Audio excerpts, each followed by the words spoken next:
Hello people, I'm Bharat Acharya. Welcome to our new lecture of C programming. Today we are learning character data type. So far we've seen integers, we've seen floats. They are numeric data. They are the kind of data on which you do processing, add, subtract, multiply, divide, and the works, which we've done, all of it. There is another form of data which is used to store information. It's not numeric. You don't add, subtract, multiply them. Like for example, your names. You don't add two names and make a big name. You don't add two email IDs and make a big one. So you got my point. That is also data, but it's non-numeric. And it's very important. There has to be a data type that stores that. That is characters. So today we are learning character data type. A set of characters forms a string. That's how you store your name, your home address, your email ID, and so on. Are you clear? So, come. First thing I'm going to show you is how to declare a character. Like how you declare an integer. You write int a or you write int a is equal to 25 where you declare and initialize. Same thing, we'll practice all forms. So we'll see how to declare a character. We'll see how to accept the character from the user at runtime. How to display the character back on the screen. Once you know this, the first program that we're going to do, you will be comfortable with characters. Now you know how to create one, how to take the value from the user, how to display it on screen. My friend, once you know how to work with a character, you know how to work with a string. What is a string? A set of characters. It's like what is an array? A set of numbers. You don't start with arrays. You understand how to work with integers. Once you know how to work with integers, group them together, it becomes an array. Put a set of characters together, it becomes a string. The whole idea of working with strings comes from characters. You've got to be absolutely sure how to work with characters. So that's what we're doing today. After we do this, the next program that we'll do is display all the ASCII values of all characters on the screen. One second, I said a lot of things over here. First, what are ASCII? ASCII, you may call it ASCII, some people call it ASCII, whatever you want to call. What are ASCII values? ASCII values are numbers which are used to represent all these characters. Like your name, let's say my name, Bharat, will not be stored as Bharat in the computer. When I type it as my name, it won't be stored like that. BHARAT, each of them will have a number that represents that character. That number is called ASCII value. You may ask, why are these numbers created? Because everything that is stored inside a computer is stored in zeros and ones. Come on, I'm sure you heard this like 100 times before. I teach microprocessors, microcontrollers, computer organization. In all these subjects I've gone far deeper because those are subjects which are very technical. This is programming. In all those subjects I've gone all the way inside and shown how everything is stored in a computer.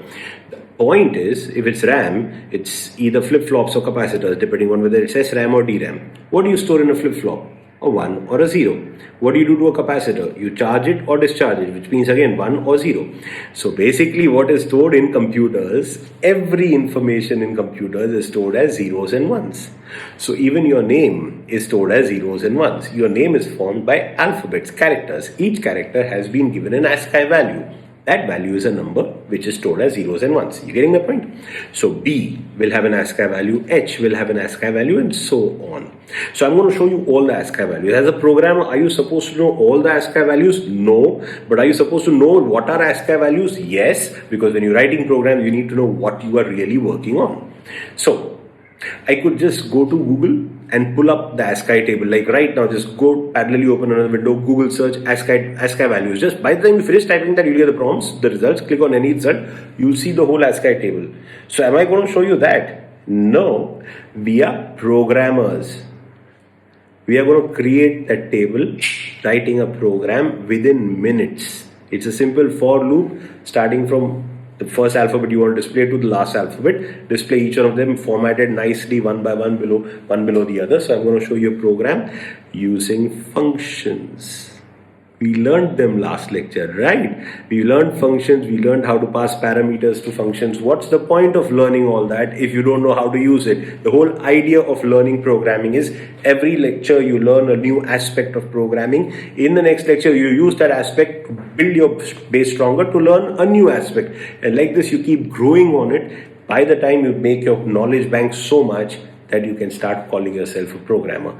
So what we learned last lecture for calling functions, passing parameters, we're going to use all of that. We'll make a standard function that displays all the ASCII values.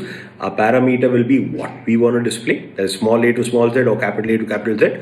or numbers, and how many you want to display. These are questions that come in the exam. Write a program to display the ASCII values, the first 20 characters, ASCII values of A to Z, every alternate character, and so on. So it's just manipulation of the for loop. So we'll be doing that. Next, we'll be doing a standard exam question. Write a program to convert a character from lowercase to uppercase or uppercase to lowercase. Basically change the case of the character. So first you're going to accept the character from the user. Check its case. If it's in lowercase, there's a way to check it. I will show you, of course.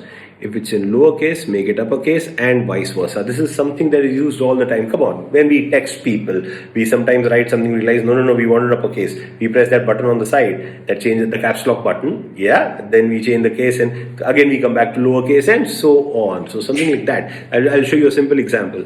Look here. This is a regular Word file.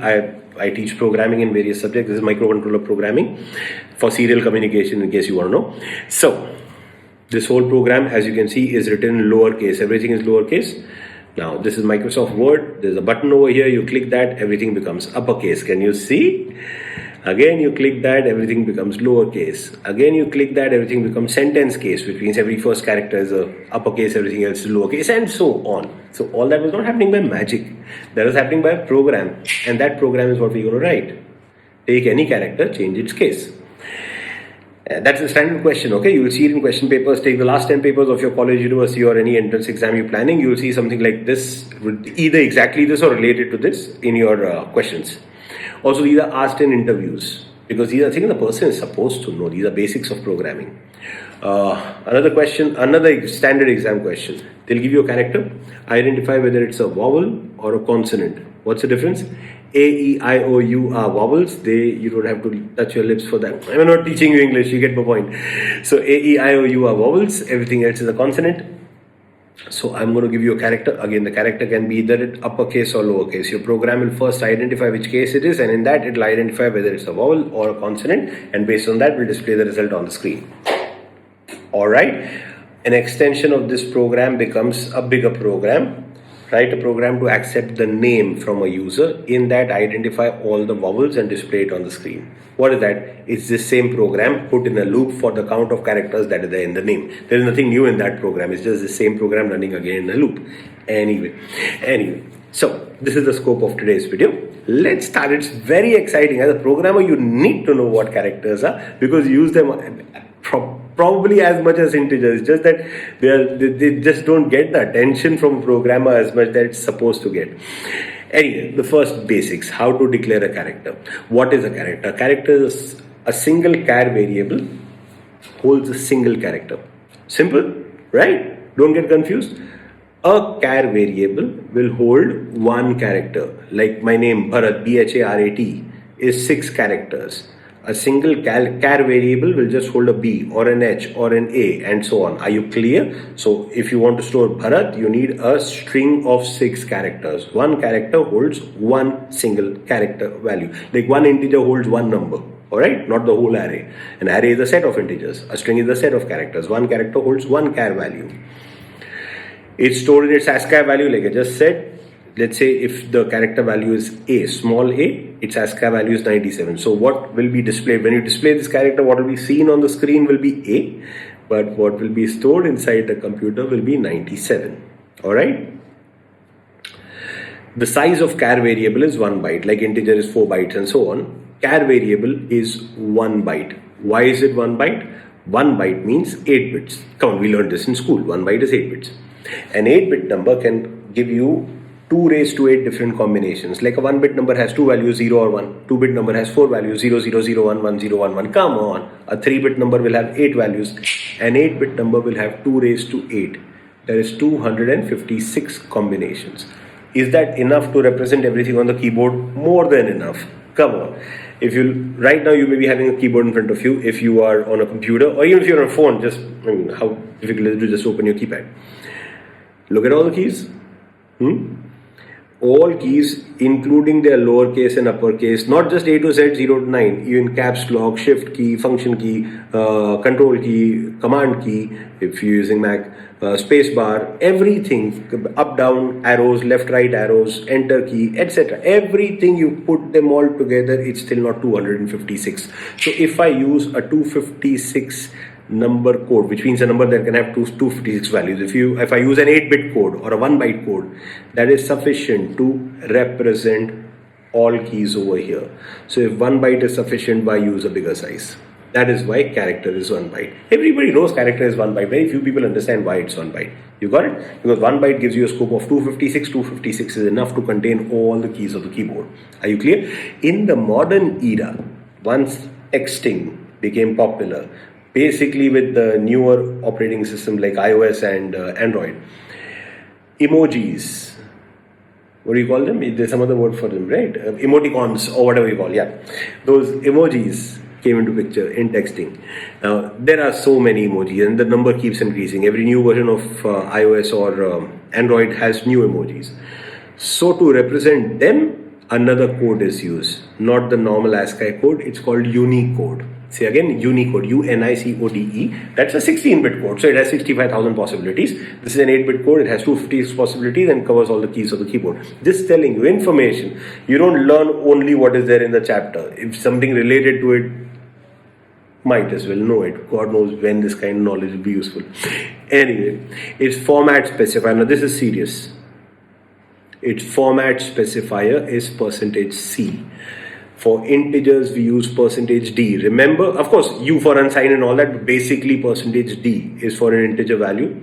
%F for floating point. Similarly, %C means you want to display a character or you want to input a character. Where do you use them? Printf and scanf, the formatted print and scan functions. Anyway, so in printf, scanf, if you're dealing with a character, you use %C. Are you clear? Those were the basics about characters.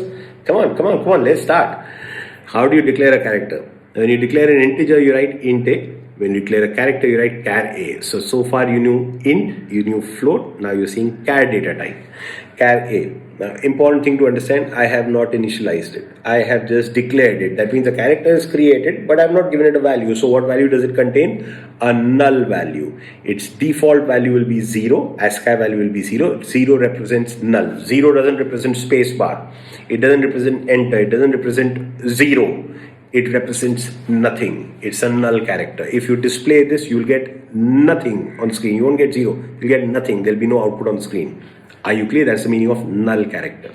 So you have created a character, but you've not initialized it. Or you can create a character and initialize it. Now you're going to initialize it with a character because it's a character data type. So anything from A to Z, small or upper, or any numerical value from 0 to 9 on the keypad. Any of them can be given over here. Since it's a character, you put quotation marks. Those quotation marks indicate that it's a character. To go one step deeper, you don't need to know it, but I know it and I feel like sharing it with you because I'm a teacher. That's what teachers do. I teach microprocessors, microcontrollers, and also we go far deeper in those subjects because we go inside the computer.